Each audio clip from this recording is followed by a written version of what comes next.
Nung una parang pang merienda lang siya eh. Pero tumagal-tagal parang pang NMAX na.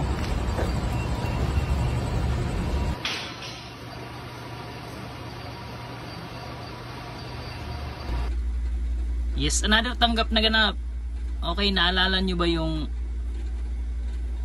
videos na to? Short videos lang to ha, pero umabot ng 1.3M yung viewers natin. So shoutout ako kay page ni Engineer Jom. Yung ginamit ko yung audio niya, tapos biglang nag-hit ng 1.3M. Maraming hindi nakakilala kung ano yung kinukuha ko o pinapakita ko sa inyo.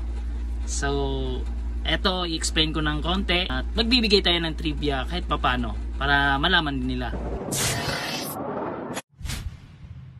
Yes, another tanggap na ganap. Okay, sample tayo. Sa mga hindi nakakaalam, ito pala yung pinupulot ko nung pinakita ko yung videos na to. Chips yan ng bronze. So, tanso. Pagka nakain sa nasalang sa torno, yan na yung chips niya. Tinatabi namin yan kasi meron talagang bumibili sa ganito. So, iba-ibang presyo. Ito yung pinagkainan nun. Tapos pagka ibibenta na namin, minamagnet namin yan para mawawala talaga yung mga nahalong bakal. Yan o. So makikita yung mga chips na nahalo pero metal siya.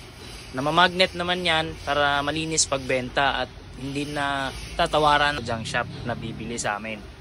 So dito kakabenta na namin ng halos isang sako. Ito pa yung na keep natin. At dito naman mag metallurgist muna tayo. So explain ko kung anong difference nila sa tatlong klase na tanso na to. Una, yung hinahawakan ko is yung brass. Tapos itong pangalawa is copper. Tapos yung pangatlo is bronze. So itong brass, mapapansin nyo sa kulay niya, parang yellowish na golden color. So itong copper naman, yan, reddish brown color. So yung copper is pure metal. So yan, makikita niyo sa table of elements, di ba? Cu, copper. Yan, yung kasunod naman, ito yung bronze. So ang bronze, same sila na reddish brown pero may shade of dull gold. So medyo may goldy din pero hindi ganun kakintab sa brass.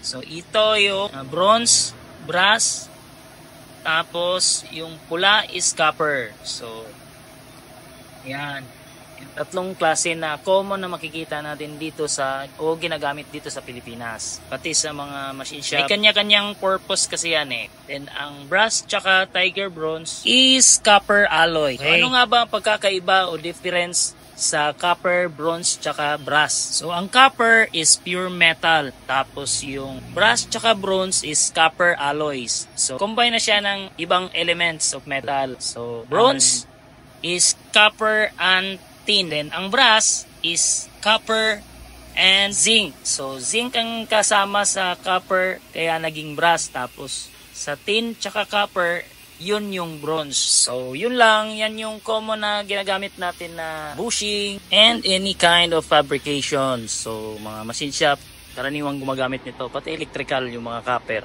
Copper wire, parehas din yan. About sa presyuhan naman sa pagbenta ng ganito o pagbili ng mga ganito, pinakamura ang brass, kasunod ang bronze, tapos kasunod last is yung copper. Mahal talaga ang copper. At kahit pa paano nakapagturo tayo ng konting kaalaman about sa metal. So yun lang, thank you.